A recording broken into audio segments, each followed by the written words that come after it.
옆에 분들 보면서 이렇게 좀 인사했으면 좋겠습니다. 여호와께 가까이함이 복입니다. 여호와께 가까이함이 복입니다.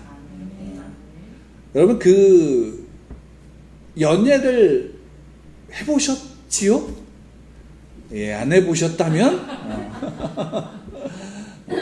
지금의 삶 속에서 하나님과 연애를 해보시기 바랍니다. 연애를 할 때 연애의 감정이 우리에게 있죠. 그 연애의 감정이 있으면 우리가 흔히 이제 그러면 콩깍지가 씌었다라고 얘기를 하잖아요. 그럼 콩깍지가 씌었다라는 것은 무슨 의미일까요?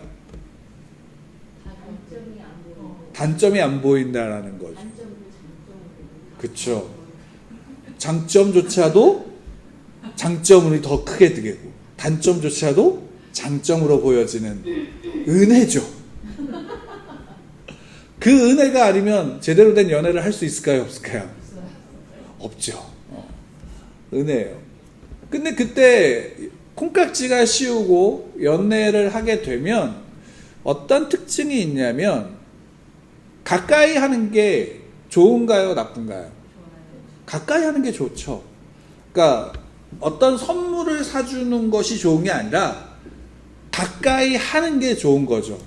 물론 그 선물이라는 것은 본질은 선물 자체가 목적이 아니라 그 사람이 나를 이만큼 생각하고 있다라는 것이 감격인 거죠.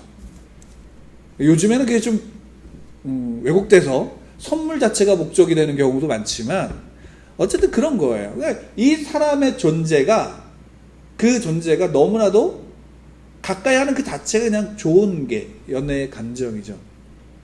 그래서 시편의 시인이 그런 고백을 한 거예요. 여호와께 가까이함이 복이다라고 고백을 한 거예요.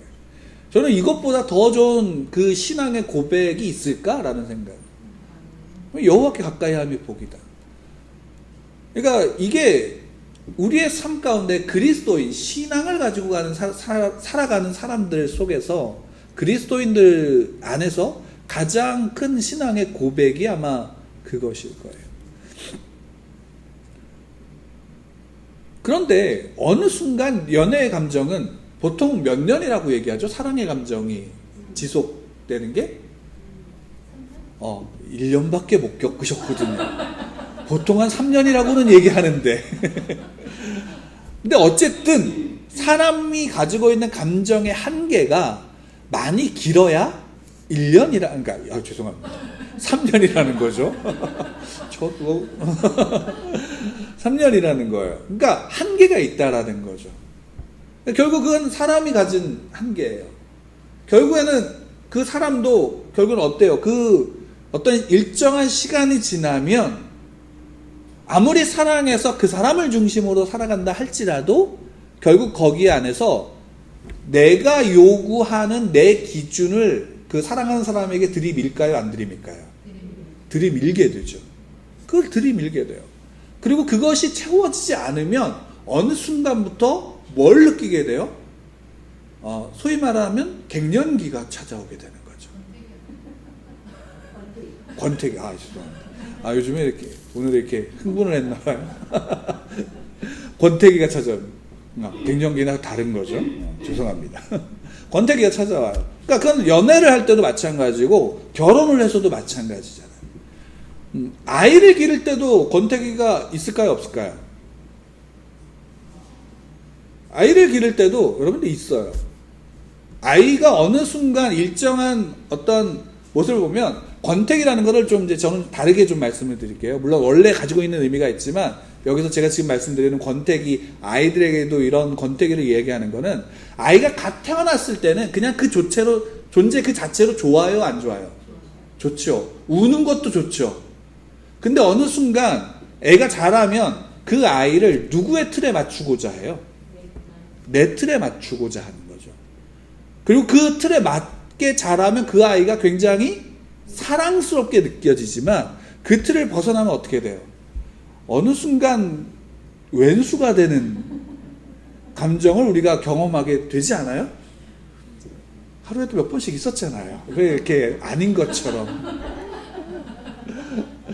이렇게 당신만 그래요 이런 눈빛으로 저를 그런 부분이에요. 근데 그런 부분이 우리에게 있어요. 왜냐면 그게 우리가 가진, 그러니까 결국 그런 게 뭐냐, 권태기가 있다 이런 거는 뭐냐면 사람의 한계를 이야기를 하는 거예요. 사람이 가진 한계, 그리고 그 한계를 우리가 무엇으로 또 다르게 표현하면 죄란, 우리가 가지고 있는 죄의 본성이라고도 표현을 해요. 그럼 왜 이렇게 나타날까라는 거예요. 결국에는 우리가 이제 최근에 그 사사기를 보고 그 이어서 바로 이제 우리가 룻기를 이어서 보고 있는데, 사사기의 첫 1장을 보게 되면 1장 10절에 보면 여호수아가 죽은 후에 그와 함께 했던 사람들이 다 그 조상들에게 돌아간 후에 어떤 일이 벌어졌냐면, 그 이후에 있었던 이들이 다음 세대로서, 다음 세대다, 이어가는 그 다음 세대다라고 하는 표현이 아니라 다른 세대라고 이야기를 해요. 그 결국 다른 세대라고 이야기하는 것은 뭐냐면, 여호수아, 모세로부터 여호수아에게 이어졌던 그 신앙이, 그 하나님과의 관계가 어떻게 돼요? 단절되어졌다라는 거예요. 그 신앙의 온전함이 이어지지 않았다라는 거죠. 그래서 다른 세대라고 이야기를 해요. 그리고 이런 이제 말씀을 통해서 옛날에도 그랬고 지금도 그런 이야기를 많이 하는데, 교회 안에서 어떤 이야기를 많이 하면 다음 세대를 세워야 된다라는 이야기를 참 많이 해요. 다음 세대, 그죠? 다음 세대를 세워야 된다. 그리고 그 다음 세대를 세운다라는 게 다른 게 아니라 신앙으로서 세워야 된다라는 이야기를 하죠. 그게 우리에게 굉장히 중요한 일이에요. 다음 세대를 세운다라는 게. 그래서 교회 안에 굉장히 중요하고, 어른들이 자녀들이나 그 후에 오는 그 청년들이나 또는 학생들을 향해서 그 다음 세대를 세우지 않으면 결국에는 이어져 갈까요? 안 이어져 갈까요? 안 이어져 간다는 거예요. 저도 그래서 예전에 이제 그런 이야기들을 많이 했었고, 다음 세대를 세워야 된다는 말에 동의를 하고 있어요. 근데 최근이 아니라 뭐 얼마 전부터 이런 생각들, 고민들을, 이런저런 생각들을 하면서 우리가 다음 세대를 세운다라는 것이 어떤 의미가 있죠? 다음 세대를 세운다라는 게. 그 다음 세대를 세워야 되는데 다음 세대가 어떻게 서야 돼요? 신앙으로 서야 되잖아요. 그렇죠? 한번 생각해 보세요. 우리의 삶을 한번 생각해 보세요. 우리 주변에 있는 사람을 생각하세요. 우리가 학생들을 가지고 볼 때, 대할 때, 만날 때, 그 청년들을 대할 때, 요즘에 청소년 문제가 심각하다라고 이야기해요. 그러면서 대두되는 문제가 뭐냐면 가정의 해체와 부모의 어떤 관계들이 무너진 것, 이런 것들을 많이 이야기하잖아요. 근데 한번 생각해 보세요. 부모가 제대로 서지 않으면 그 다음에 자녀들이 제대로 설까요, 안 설까요? 이해가 되세요? 우리가 다음 세대를 세운다고 이야기하지만 다음 세대가 지금을 살아가는 이 시대의 어른들이 올바른 신앙 가운데 서지 않으면 다음 세대라는 것은 설 수가 없어요. 다음 세대를 세운다 그러는데 우리가 우리의 신앙을 고치지 않는다면, 그 신앙에 우리의 삶을 돌보지 않는다면 다음 세대라는 것은 의미가 없는 거예요. 결국에는 사사기에서 이야기해 주는 게 이거예요. 그들이 조상들에게로 돌아갔어. 여호수아가 죽고 여호수아와 함께 했던 이들이 다 죽었어. 근데 그들이 다른 세대가 됐다라는 것은 여러분, 완전히 어떤 세대가 굉장한 시간을 건너뛴 것도 아니고요. 그리고 그들이 어느 일시에 한 번에, 하루에 한 시간에 다 죽어서 그 신앙이 이어질 여지가 없었다라는 의미가 아니에요. 그 어떤 의미일까요? 한 사람씩 죽어가는 그 시간들 속에서 그 시대를 살았던 사람들이 원래 모세를 통해서, 여호수아를 통해서 하나님과 관계하고 하나님과 함께했던 그 신앙의 모습들이 점점 어떻게 됐다라는 거예요. 그 가나안 땅의 민족의 우상과 문화와 풍요와 강함들을 쫓아가는 것으로 조금씩 어떻게 됐다는 거예요? 세속화되었다라는 것이. 어느 한순간 그렇게 됐다라는 게 아니에요. 그러면 보세요. 그러면 그렇게 되어지는 모습 속에서 다음 세대가 세워지는 게 아니라 성경은 어떻게 이야기하는 거예요? 다른 세대가 됐다는. 달리 말하면 이거예요. 이미 다른 세대라는 거예요. 그 사사기를 보면 되게 재미있어요. 여러분 사사기를 보면 한번 나중에 차근차근 다시 읽어보세요. 사사기 초기의 이야기가 여호수아의 죽음을 통해서 사사기 초기의 이야기가 앞에 시작이 돼요.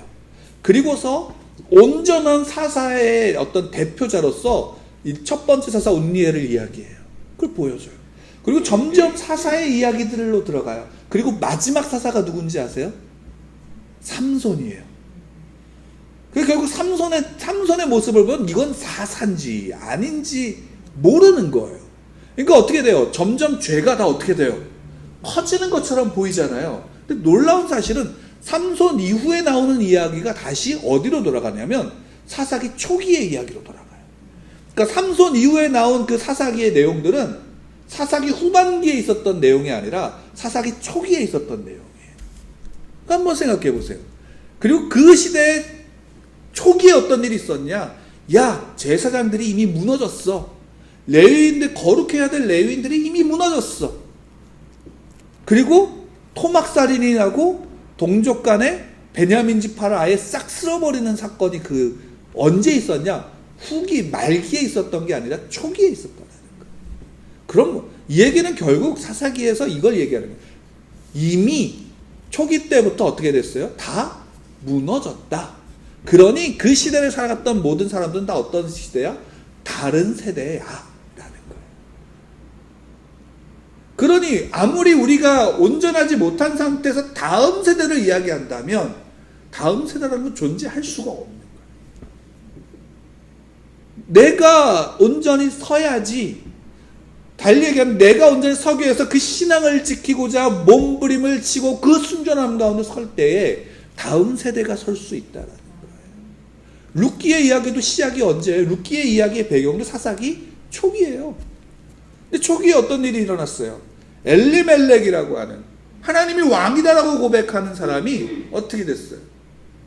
그 이름의 뜻을 가진 사람이 풍요를 쫓아서 하나님의 통치가 있는 이스라엘을 떠나서 세상을 향해 나간 거예요. 그게 모압을 향해 나간 거예요. 그래서 결국 결과가 어떻게 됐어요?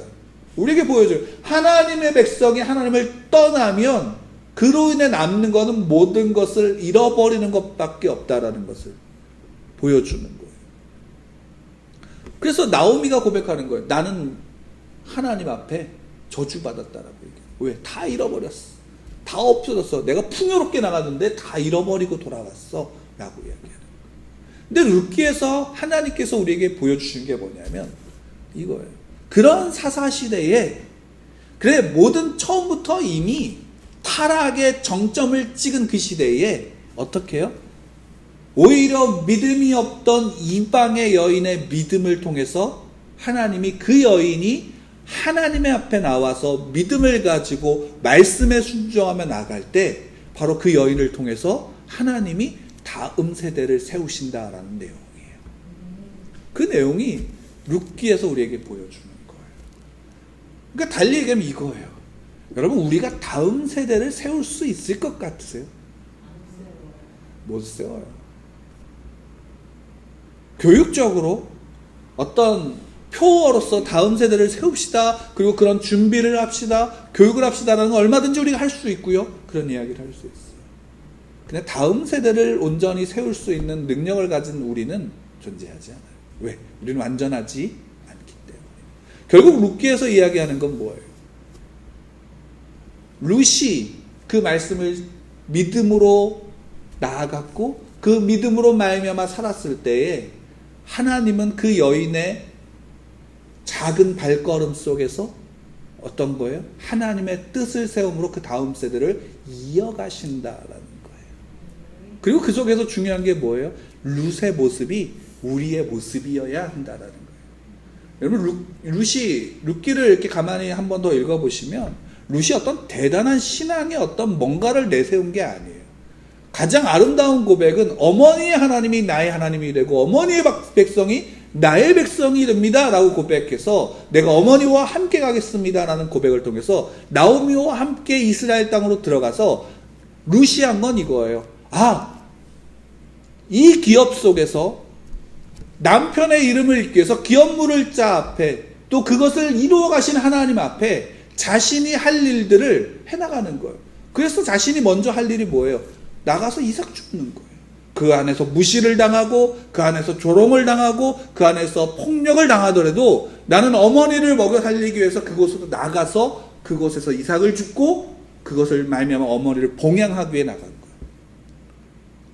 그러니까 룻의 현실 속에서 하나님의 어떤 큰 은혜가 있지 않아요. 다만 하나님의 은혜는 뭐예요? 근데 그녀가 간 곳이 어디예요? 보아스의 밭이었다. 근데 거기 누가 있었는지 알아? 보아스가 있었어. 근데 그 보아스 어떤 사람이냐? 산자와 죽은 자에게 은혜 베푸기를 그치지 않았어. 그가 말씀을 지켰고 그가 그 백성들을 향한 섬김을 그치지 않았어. 하나님의 은혜가 그를 통해서 백성 가운데 흘러가게끔 그가 살아가고 있었어. 그 어떤 대가를 원해서도 아니고 이것이 하나님의 백성이기 때문에 그렇게 이삭을 죽게 하고 이삭을 남겨두고 그 은혜를 베풀었다라는 거죠. 그리고 보아스가 한 것은 결국 뭐예요? 끝까지 그 하나님의 백성으로서 형제의 이름을 이어가라고 말씀하신 하나님의 명령에 순종한 거예요. 거기에 보아스가 내가 이렇게 하면 하나님이 내 아이를 다음에 왕으로 세울 거야 라고 기대했을까요? 전혀 기대한 거 없어요. 그 보아스는 그게 해야 하기 때문에 그 일을 한 거예요. 근데 그 안에서 누가 역사하신 거예요? 하나님이 역사하신 거예요. 그래서 오늘 17절에 보면 재밌는 게 있어요. 이름이 이제 오벳이라고 했어요. 근데 그 다음에 나왔는데 그는 다윗의 아버지인 이새의 아버지였더라 라고 이야기를 하고 있어요. 이게 룻기를 쓴 이 저자가 되게 재미있게 이것을 문학적으로 표현한 거예요. 어떤 건지 아세요? 이 오벳이 태어났어. 근데 그는 이라고 표현되었지만 이걸 히브리어로 그냥 직역하면 그는 누군지 아니? 그는 누군가? 다윗의 아버지인 이새의 아버지야. 재밌지 않아요? 그냥 오벳의 손자가 다윗이었어 이러면 되잖아요. 근데 다윗이라는 이름을 먼저 내고 다윗의 아버지인 이새의 아버지였어 라고 얘기해요. 그만큼 이걸 쓸 때 다윗이라는 그 인물이 하나님의 언약과 그 또 하나님의 역사 속에서 하나님이 세운 사람이다라는 그 안에 그 고백이 있는 거예요. 근데 그 고백 속에서 이는 다윗의 할아버지였어 라고 얘기하는 거예요. 왜? 다윗이 더 유명하고 더 알려졌으니까. 그러니까 이걸 통해서 뭘 알려주는 거예요? 하나님이 그 오벳을 주셨는데 그 오벳이 다윗의 할아버지였어. 하나님이 그를 통해서 다윗을 세웠어. 하나님이 그를 통해서 하나님의 역사를 이끌어갔어. 신약까지 알고 있는 우리는 어떻게 고백할 수 있을까요? 그는 예수 그리스도의 조상이었어. 이거예요. 그 역사 속에서 예수 그리스도까지 이어진 그 역사 속에서 누가 그것을 이어가시는 거예요? 하나님이 이어가시는 거예요. 그럼 한번 보세요. 사사 시대를 살았던 그 이스라엘 백성들은 하나님께 뭘 감사했을까요? 아무개로 나오는 보아스보다 먼저 기업물을 짜에는 뭘 하나님께 감사했을까요? 그도 하나님을 믿었어요. 하나님의 백성이었어요. 근데 자기는 기업 물을 것을 포기했어요. 그는 뭘 감사했을까요? 추수했을 때 추수의 풍성함을 거둔 것으로 감사했을까요? 아마 그랬을지 몰라요. 근데 여기 더 재밌는 게 있어요. 13절을 한번 보세요. 자, 그 아무개와 보아스가 되어 나오고 모든 사람들과 장로들 앞에서 보아스가 자 이렇게 하기로 했어요. 그래서 나는 룻을 아내로 삼을 거예요 라고 했어요. 13절 우리 같이 한번 읽겠습니다. 시작. 이에 보아스가 룻을 맞이하여 아내로 삼고 그에게 들어갔더니 여호와께서 그에게 임신하게 하심으로 그가 아들을 낳은지라. 자, 처음에 기업물을 짜였던 아무개는 자기가 원래 기업을 물으려고 했어요. 그렇죠? 성경에서 보면 이유가 뭐예요? 나오미가 나이가 많은 거예요. 아이를 낳을 수 없는 거예요. 계산해 보니까 나오미의 땅은 엘리멜렉의 재산은 그러면 기업을 물으면 누구께 되는 거예요? 내게 되는 거예요. 내게 되는 거예요. 근데 갑자기 보아스가 얘기하죠. 야, 근데 며느리 룻이 있어. 말론의 이름을 이어야 돼. 아내로 맞이하고 그 이름을 이을 아들을 낳아야 돼. 라고 얘기해요. 그러니까 뭐라고 얘기해요? 야, 나 안 할래. 손해보는 것 같아. 네가 해라. 이렇게 했죠. 딱 결혼하고 나자마자 뭐가 났어요? 그럼 이 사람은 뭘 감사했을까요? 야, 내가 룻을 택하지 않은 것에 감사했을까요? 아마 좀 그랬을 거라고 생각할 수 있어요. 왜? 그래서 아들을 낳았는데 그 아들이 낳으면 다 뭘 해야 돼요? 내 재산을. 내가 돈을 주고 산 재산을 내 것이 아니라 다시 그 애에게 줘야 되고 그 아이를 키워야 되고 그 집을 돌봐야 되잖아요. 여러분, 우리가 하나님께 뭘 감사해요? 이걸 한번 보세요. 우리 하나님께 뭘 감사하냐고요. 추수감사절이에요. 추수감사절에 우리가 왜 이 추수감사절을 감사하죠? 추수감사절에 하나님의 하나님 앞에 감사하는 것 정말 대단한 고백이에요. 왜냐? 그것이 단순하게 우리에게 이러한 열매를 풍성하게 주셨다라는 고백이 아니에요. 모든 일련의 시간들 속에서 하나님이 씨앗을 주셨고 하나님이 해를 비치게 하셨고 하나님이 비를 주셨고 하나님이 때에 따라서 철에 따라서 모든 걸 주셨는데 그 결과로 하나님이 내게 이 열매를 주셨다라는 것에 감사하는 거예요. 그 앞에 내가 땀 흘린 건 뭐예요? 그거는 내가 그 안에서 내가 할 수 있는 그리고 내가 해야 될 그 일을 한 것뿐이에요. 결과는 누구에게 있는 거예요? 하나님께 있다라는 감사예요. 그게 추수감사절. 그게 그러면 한번 생각해 보세요. 우리의 삶의 감사는 여호와께 가까이함이, 여호와 하나님이 나와 가까이함이, 그분과 함께함이 내게 복이다라는 고백이 우리의 삶 속에서 매일 흘러가지 않으면 이 추수의 감사가 온전한 감사로 이어질 수 있을까요? 아니에요. 이 축제가 온전한 축제로 하나님께 드려질 수 있을까요? 아닌 거예요. 왜요? 이 모든 것 속에서 하나님에 대한 고백의 모든 순간으로 이어지지 않으면 그 안에 감사는 아무것도 아닌 거예요. 그러면 그 안에서 누가 열매를 맺게 하신 것이냐? 하나님이 맺게 하셨고 하나님이 주셨다라는 고백이 그 안에 있는 거예요. 그렇다면 우리가 이제 열매에 대한 이야기를 많이 해요. 내가 열매를 맺어야 된다라고 얘기해요. 여러분, 우리가 열매를 맺을 수 있나요? 없어요. 그게 중요한 거예요.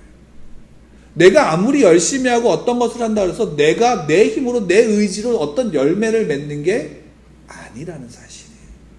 열매는 오직 누가 맺냐면 나는 포도나무요 너희는 가지니 너희가 내게 붙어 있으면 나로 말미암아 열매를 맺게 돼.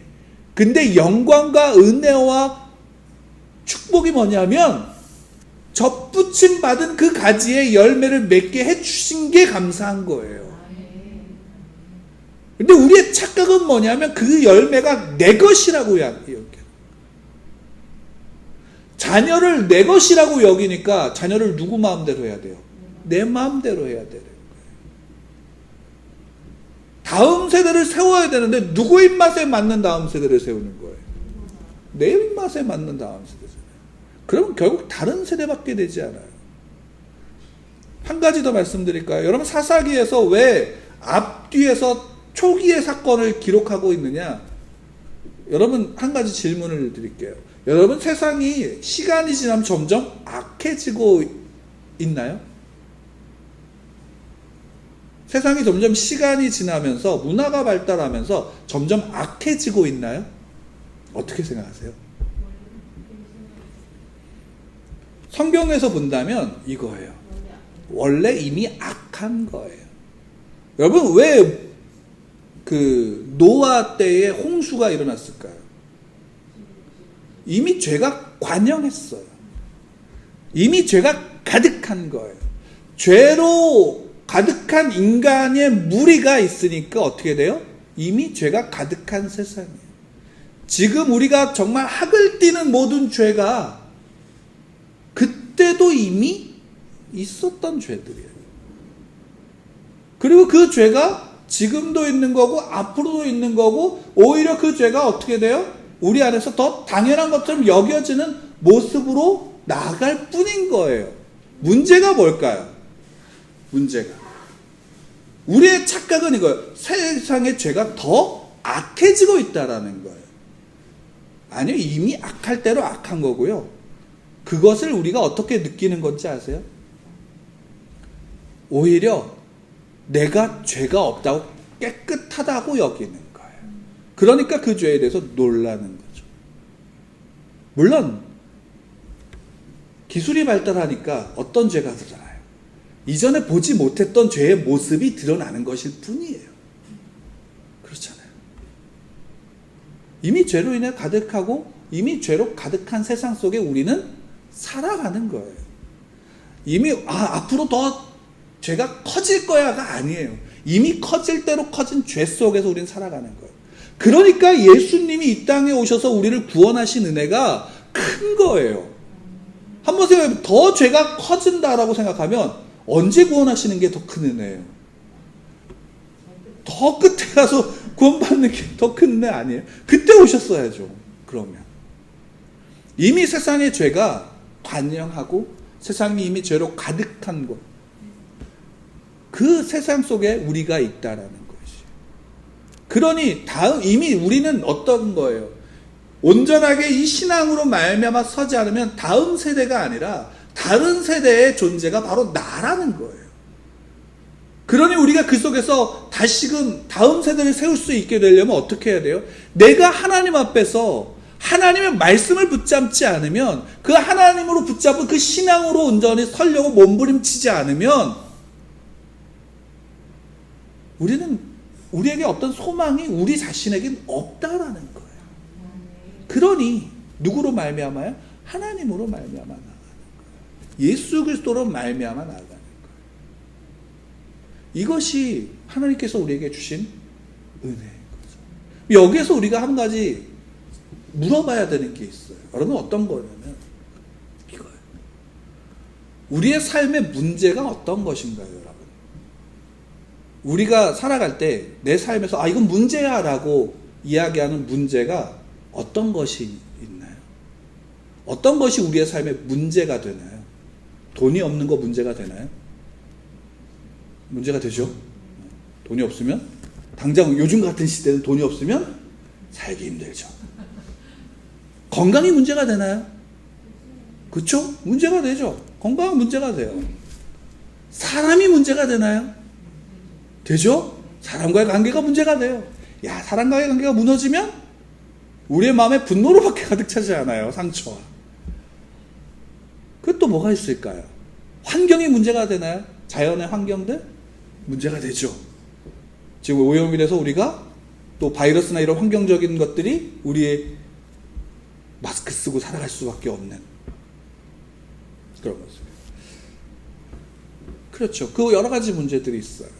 근데 여러분, 우리가 성경을 통해서 우리가 한번 좀 보기로 해요. 창세기 3장에 보면 인류의 처음 타락의 모습이 나와요. 그렇죠?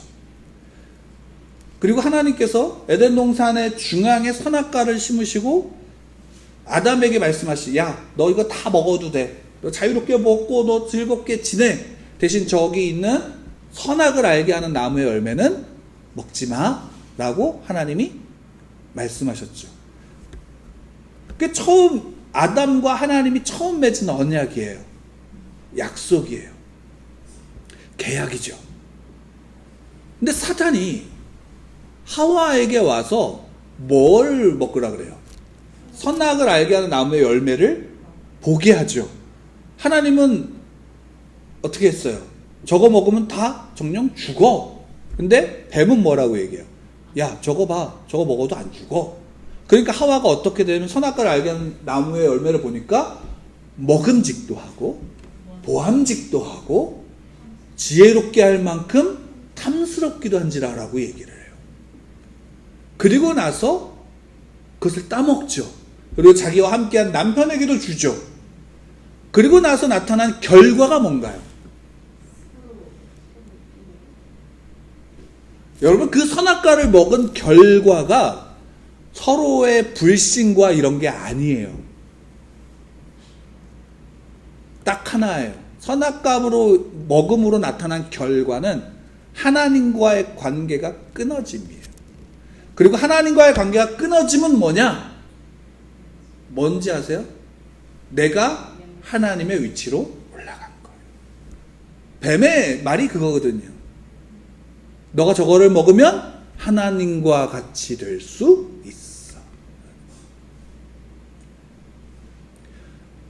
여러분, 맨 처음에 하나님이 아담과 너 선악을 알게 하는 열매 먹지 마. 여기 있는 거 대신 여기 있는 거 다 먹어. 다 먹어도 돼. 뭘 보여주셨어요? 선악을 알게 하는 나무의 열매에 집중하게 하는 게 아니라 이미 하나님께서 허락하신 수많은 것들을 먹게 하셨고 그거에 대한 자유를 주셨어요. 근데 죄가 뭔가요? 죄는 선악과에게 집중하게 하는 거예요. 이해가 되세요? 하나님께 집중하면 선악과를 굳이 볼 필요가 없지요. 죄에 집중하게 하는 거란 말이에요. 그리고 그 죄에 집중하면 그 죄가 내 삶의 문제가 되는 거예요.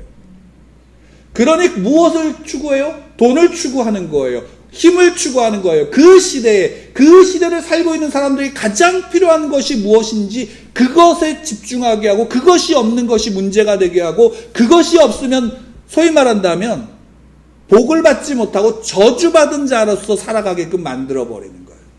여러분, 우리가 죄에서 벗어나려면 누구에게 집중해야 되는지 아세요? 하나님께 집중하는 거예요. 죄에게 집중하고 죄의 문제를 해결한다고 죄를 끊어버린다고 죄에 집중하면 집중할수록 어떤 일이 생기냐면 내가 아무리 신앙이 있어도 그 죄에 집중하기 시작하면요, 뭘 보게 되냐면 죄에 함몰되어 버려요. 그리고 그 안에서 그 죄에 함몰되어 버린 사람이 남는 건 분노와 상처와 우울과 적대심밖에 없어요. 거기에 용납과 사랑과 품어줌이라는 건, 기다려줌이라는 건 있을 수가 없는 거예요. 왜? 죄가 우리를 그렇게 만들고 조급하게 하는 거예요. 근데 하나님은 우리에게, 예수님은 우리에게 오셔서 뭘 보여주는지 아세요? 하나님을 보여주시고 하나님께 나아갈 수 있게 하신 거라고요. 그래서 뭐예요? 그리스도인들의 삶의 문제는 뭐냐면 예수 그리스도가 문제가 되어야 되는 거예요. 내가 예수 그리스도를 믿고 하나님을 믿고 하나님의 백성으로서 하나님의 자녀로 살아갈 때 그 자녀로서 예수 그리스도가 나의 주인이 된 것, 예수 그리스도가 나의 왕이 되신 것, 그래서 그분의 말씀과 그분의 삶을 따라서 예수 그리스도를 닮아가는 삶을 살아가는 게 내 삶의 문제가 되어야 된다고요. 여러분, 우리가 돈이 없다고 해서 하나님을 예배하지 못하나요? 성경은 우리에게 이야기하는 거예요. 너 돈이 없다고 날 예배하지 못하니? 아니라고 말씀하셔요.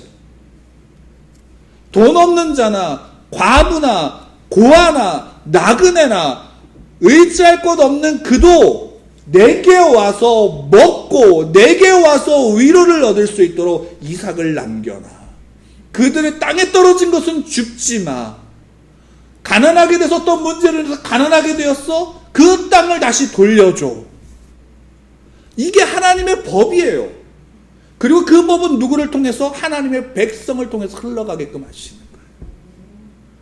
그 하나님께 집중할 때, 하나님께 나아갈 때, 세상에서 살아가면 뭐가 문제가 되어야 되면 바로 내가 하나님이 나의 왕이신 것, 하나님을 믿는 그것이 내 삶의 문제가 되는 거예요. 근데 그게 우리에게 뭐가 되는 거예요? 복이라는 거죠. 왜? 그 속에서 우리는 하나님을 통해서 뭘 봐요? 내 죄를 보고, 내게 주신 은혜를 보고, 내게 주신 생명으로 나아갈 수 있기 때문이에요. 그리고 내게 허락하신 열매를 맺게 하시는 하나님의 은혜를 볼 수 있기 때문이에요. 내 삶의 열매가 뭐예요? 여러분이 열매예요. 내가 어떤 누군가를 세워서 만들어서 그를 어떻게 한다, 그가 열매다, 아니에요. 여러분 자신이 열매예요. 하나님의 열매인 거예요. 예수 그리스도의 열매인 거예요. 내가 하나님 앞에 온전히 접붙임 받지 않고 하나님을 아는 은혜가 없다면 우리는 그 은혜를 누릴 수가 없게 되어지는 거죠. 그게 우리의 감사의 이유예요. 우리가 감사해야 할 이유가 여기 있어요.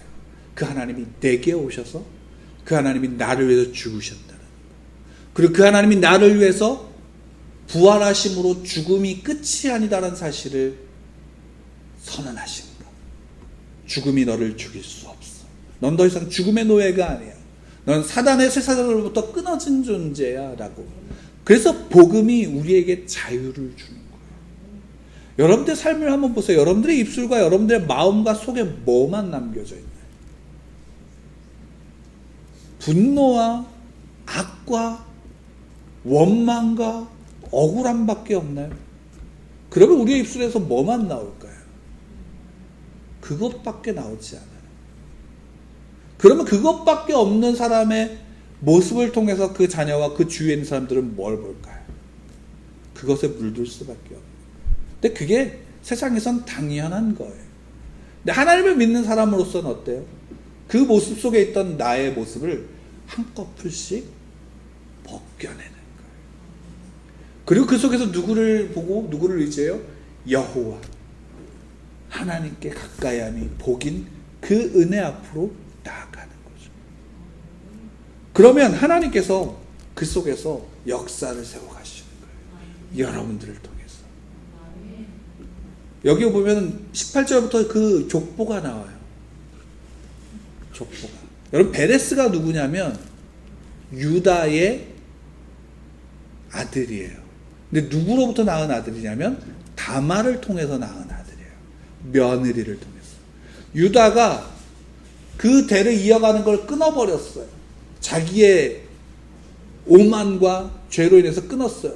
근데 다말이 그것을 다시금 이름을 이어가고자 다말이 자기의 유다와 동침하고 그리고 그 안에서 자녀 쌍둥이가 나요. 근데 그 태를 찍고 나온 사람이 누구냐면 베레스예요. 그래서 베레스로부터 시작하는 거예요. 왜? 끊어졌던 것을 찍고 나옴으로 이어주신 게 하나님 베레스를 통해서 그것을 이어주셨다라는 거예요. 그러니까 유다가 더 유명하잖아요. 왜냐면 이스라엘 백성들은 요즘에 뭘로 보여요? 유대인이라고 불리잖아요. 유대인들. 그게 유다로부터 시작되는 족보가 아니라 베레스로부터 시작되어지는 걸 여기에 기록한 건 그거예요. 그 베레스로부터 나오고 족보가 이어져요. 근데 여기 또 하나 재미있는 거는 뭐냐면 보아스의 어머니가 누군지 아세요? 여기에는 보아스의 아버지가 살몬으로 나오죠. 보아스의 어머니가 누구냐면 여호수아가 여리고성을 쳐들어갈 때 그 정탐꾼들이 만났던 여인이 누구예요? 라합이죠. 그 라합이 살몬과 결혼해서 낳은 거예요. 그러니까 이 족보 하나하나 이름 하나하나가 결국 그래서 누구로 이어져요? 다윗으로 이어진다는 거예요. 그러면 이 안에서 그 이름이 있는 그 사람들의 모습들, 아니 이 안에서 하나님의 말씀과 하나님의 뜻 가운데 하나님이 세워가신 역사 속에 누가 있는 거예요? 롯과 보아스가 있다라는 사실을 우리에게 알려주시는 거예요. 그럼 여러분들의 삶에서 여러분들의 인생이 얼마나 클까? 내가 얼마나 큰 인물이 될까? 내 자녀가 얼마나 놀라운 인물이 될까? 아니에요. 하나님은 여러분을 통해서 하나님의 역사를 세워가시는 거예요. 하나님의 말씀을 붙잡고 하나님께 가까이 나가고자 하는 싸움을 살아가는 그 한 사람의 모습을 통해서 하나님의 역사를 이어가시는 거예요. 죄에 집중하지 않고 죄에 집중했다가도 하나님께 나아오자 몸부림치는 바로 그 인생을 통해서 하나님은 하나님의 역사를, 하나님의 계획을, 하나님의 뜻을 완성해 나가시는 거예요. 그 안에 저와 여러분들이 있는 거예요. 그 안에. 그게 우리에게 어떤 거예요? 은혜라는 거예요. 그게. 그리고 그 은혜가 우리에게 뭐가 되는 거예요? 감사의 이유가 되어지는 거예요. 그러니까 우리 신앙이 깊어지면 깊어질수록 그 신앙의 깊어짐 속에서 뭘 고백할 수 있어요? 그 은혜를 은혜로 누리는 거예요. 그 영광을 영광으로서 그 안에서 얼마나 큰 복된 것인지를 볼 수 있게 되고 느낄 수 있게 되어지는 거예요. 내가 어떤 경험을 했냐가 아니에요. 내가 얼마큼 하나님을 알고 그 하나님 앞에 내가 서 있는지를 깨닫는 거예요. 그 안에는 감동과 감격과 우리의 모든 삶을 바꿀 수 있는 그 은혜가 그 안에 있는 거예요. 초대교회의 처음 신앙의 그리스도인들의 모습이 그러했어요. 그들의 모습이 다른 게 아니에요. 그들이 먹고 사는 문제에 집중 안 했다가 아니에요. 그들은 그들의 직업이 있었고 로마의 문화 속에서 유대인으로서 그들은 살아갔을 뿐이에요. 다만 그 속에 그들의 삶의 가장 큰 문제가 뭐예요? 내가 그리스도인이라는 가치를 중심에 두고 살았다라는 거예요. 여러분 정말 예수 그리스도가 여러분의 삶의 주인이시고 하나님이신가요? 라는 거예요. 여러분 이것을 물으세요.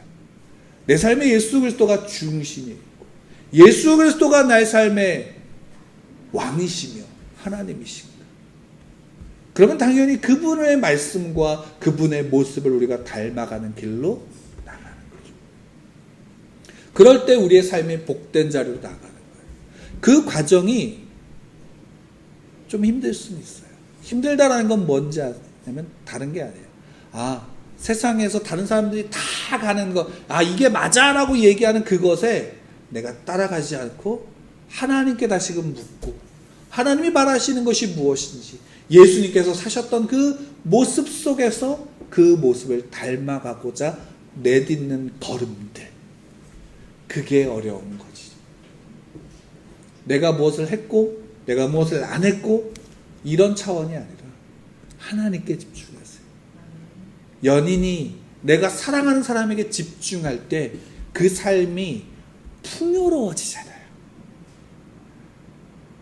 연애의 그 달콤함은 그거잖아요. 우리 하나님께 집중하는 거예요.